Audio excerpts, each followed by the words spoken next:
our final segment this week, we're going to head on over to Turfway Park. They've got some Kentucky Derby points on the line on Saturday. For race number 7, it's the John Battaglia Memorial. 20 Kentucky Derby points will be awarded to the winner in this one, Alexa, and points will be awarded to the top 5 finishers of this race. We referenced the horse a little earlier on, and this one will be, I think, the major focus of this race. That's the number 9, First Resort, who was the winner of the Kentucky Jockey Club at 2. I think you have him picked right on top, right? He feels like the horse to beat it here.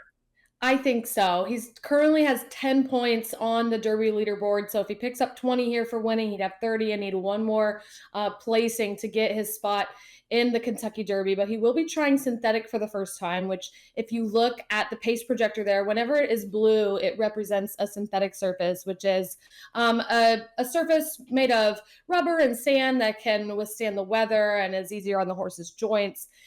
So it's been really cold here in Kentucky, and we have that synthetic surface at Turfway. But like you said, Gino won that big race last November and has been off since then, but is training really well despite having a month off of his training due to the crazy cold temperatures we've had here in Kentucky. But trainer did say he's as fit as he can get him going into Saturday. So that's the horse you have picked on top. Talk to us about the horses you have in like the 2, 3, 4 spots underneath. Yeah, I have the 10 next in line, coming in hot at 5-1, who is undefeated on the synthetic surface. However, they've all been sprints, so this will be the first race he's run at longer than 6.5 furlongs. But when they switched him to the synthetic surface 2 races back, he really improved so much. So I think that bodes really well for him for this race, but not necessarily as well for the Derby if he does manage to get enough points to enter, since his dirt races have been a bit of a cut below. Other than that, I like the 5 California Burrito at 8-1 odds, who's proven on the synthetic with a win last out at Turfway about a month ago. This is a step up in class, but his speed figures are competitive, and he's won on the lead as well from off the pace. So he may have some tactical advantage in here. And then the 7, Baby Max at 6-1 odds is my 4th selection, who won a stakes race on the Tapeta, another word for the synthetic surface, at Turfway last month with a fast speed figure coming from off the pace. He also had a big break in his workout regimen due to the cold weather here, but he's a closer, so that's Baby Max. So Alexa's selections there. We'll take a look at them in just a moment. We'll head on over and start talking about some of the horses who I like. A couple similarities in my top 4, but I'm going to start out with the number 4, and that's Calling Card. Calling Card won a race in Aqueduct back in November by 17 lengths. That put him on my radar. And coming off of that race, he was a pretty good third to Sandman, who we were just talking about. We think Sandman is the horse to beat in the Rebel. I think that's a tougher race than this one.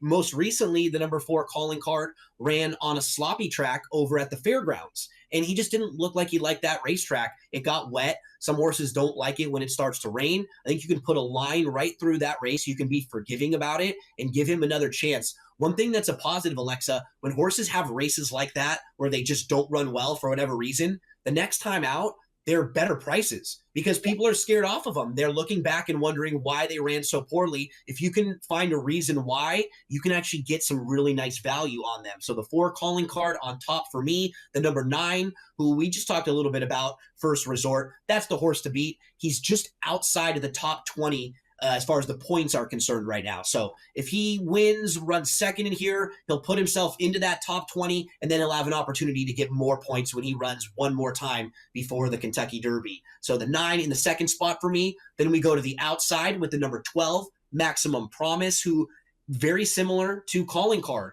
I think we can just look at his last race on a sloppy track. He didn't really run well, and we can put a line right through it and look at what he was doing before that race. And that would stack up pretty well in here, Maximum Promise. So I'll round out my top 4 with another one that Alexa used. That's the number 7, Baby Max. What's nice about the 7, he's got the local win. You know he likes this track. So if some of these other horses who might be better horses and maybe they don't take to that synthetic surface, maybe they're not quite ready, you know a horse like Baby Max is kind of the now horse. So let's move to selections. Alexa, wrap them up one more time. Yep, I've got First Resort on top, followed by the 10 coming in hot, California Burrito, which has made me want a burrito for lunch, and Baby Max. Yeah, I'm a breakfast one, so bacon, egg, cheese, Toss that in there. Love me a little lucky boy. Had to get the plug in for one of my favorite places. Got to give a shout out to producer Rich, to producer Mike, and a big thank you to all of you out there for hanging out with us each and every week. Remember, anytime you need to play the races, anytime you're thinking about playing the races, head on over to DRF.com. That's our website. You can get all the data you need. There are articles, race previews, links to our YouTube channel where you can get even more in-depth analysis, clocker reports, suggested picks, everything you need at DRF.com. We'll see you again next week on the Weekend Preview.